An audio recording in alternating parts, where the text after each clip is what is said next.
Hi, welcome back to Dal's Kitchen. So today I'm going to make Parsi style Rawa or Rawo as we lovingly call it. It's generally made to celebrate birthdays, any kind of anniversaries, and I am celebrating, we all are celebrating because tomorrow our son is coming home from Netherlands. Finally, he's going to be back, and in preparation of all that, I'm going to make a Rawo with a twist. Okay, so Rawo is also semolina, and here I have plain Rawo mixed with vanilla semolina, and this is how you get the vanilla semolina in shops in Mumbai. They are absolutely delicious and you really don't need any flavoring apart from this. We have milk. I also use a can of evaporated milk to give it richness.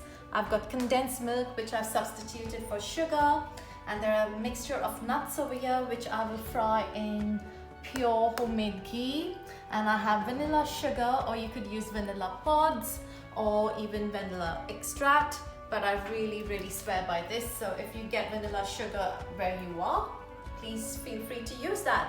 So let's go to the hob and start cooking. So to start with, I'm going to fry the nuts and the raisins, and for that I just need less than half a tablespoon of ghee. And this ghee is made by a friend of mine, and it's a homemade product, again great for marketing. It's called Sattva. If you get it in Mumbai, please use it, it's awesome. Let's get the ghee to melt, and you only need really tiny amounts. So I have green raisins here, you could use brown raisins as well. I've got slivered almonds and I've got pistachios. So I'm not gonna bother cutting the pistachios. This process is really quick. You just have to wait for the nuts to brown and the raisins to kind of plump up and swell up, and you know that they have been browned to release a bit of sugar.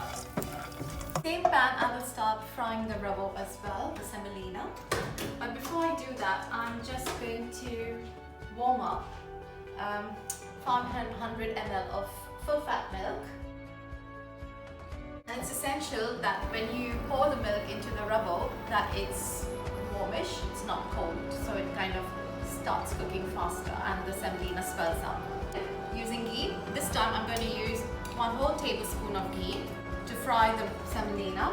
If you don't like the taste of ghee because it can be overpowering, you're welcome to use butter. I wouldn't really use oil. You have a look here where the semolina is in the light. If you see the yellowy one is the vanilla semolina, and that is plain semolina. So I have taken 4 tablespoons of each. So before you start your cooking, make sure you have all those things handy. Your spatula, your whisk, your non-stick whisk for your non-stick pan. Always look after your pans. The ghee is nice and hot, and I'm going to put my 8 tablespoons of Rawo, and I prefer to use fine semolina here rather than coarse. Just let it fry really well. Very happy with the desired look. I can smell the nuttiness coming out after just kind of frying it in the ghee. I can also get the vanilla. What you would traditionally do is put sugar at this point, but because we're using condensed milk, I'm not going to do that. I warmed up the milk, as I said, and I'm going to slowly start pouring it in. But before I do that, I'm going to use my whisk to kind of get rid of lumps right from the start. You can hear the sizzle.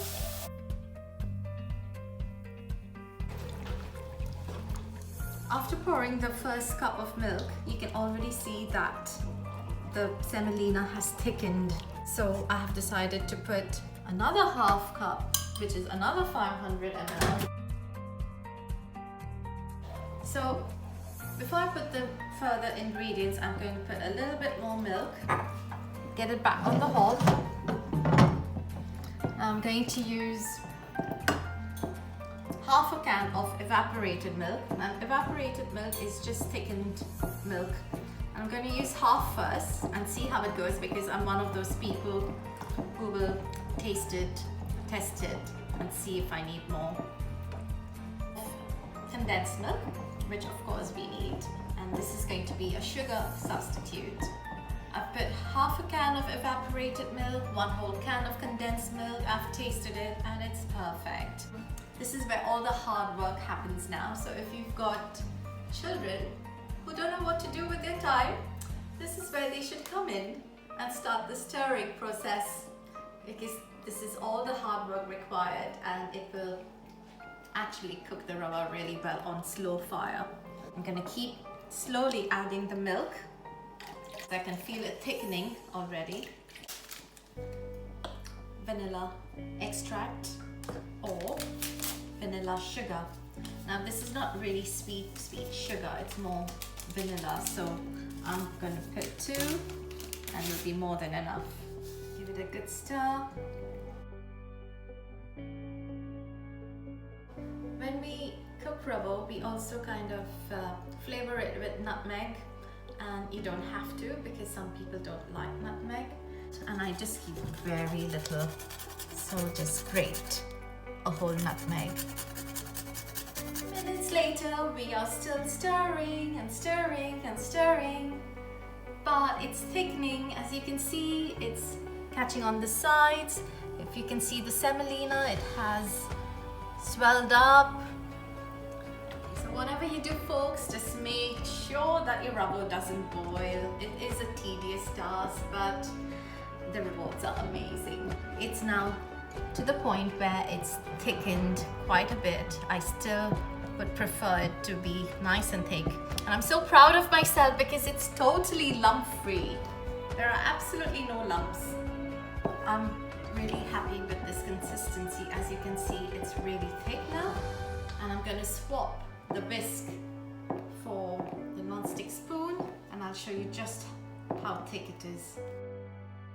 And this will thicken further as it cools down, so I wouldn't really make it any thicker than this consistency. So I'm going to switch the hob off, and before I pour it into a lovely glass bowl, I'm going to just put a few drops of rose water, and that will make it a bit fragrant. Don't put any essence at this point. If you don't have rose water, you don't need to put that. A lot of Parsis put an egg to make it rich and shiny, but I wouldn't really recommend it unless you have to. There's no need really. It's beautiful the way it is. See what I mean? It's totally lump-free. So ideally, before you put the nuts on the top, you would wait for it to cool down for at least half an hour to like room temperature. But before I put the nuts, I'm just gonna try a bit. I love ravo. Yeah, I love this part because I get to sprinkle nuts all over and make it decorative. In the olden days, people used to put tiny rose petals as well. I remember that as a child. If you don't like nuts, or if you have someone with allergies in your family, please leave out this step. But do make the ravo, do make the semolina. It's gorgeous. If you're in India and you know what kheer is, this is the Parsi version of it. It's awesome and simple to make. There we go. So the creation for today is vanilla ravo or vanilla semolina pudding. It was simple, easy, very few ingredients, just a little bit of elbow grease. And here you have it, a dish perfect for kings and queens, which we are. Bye!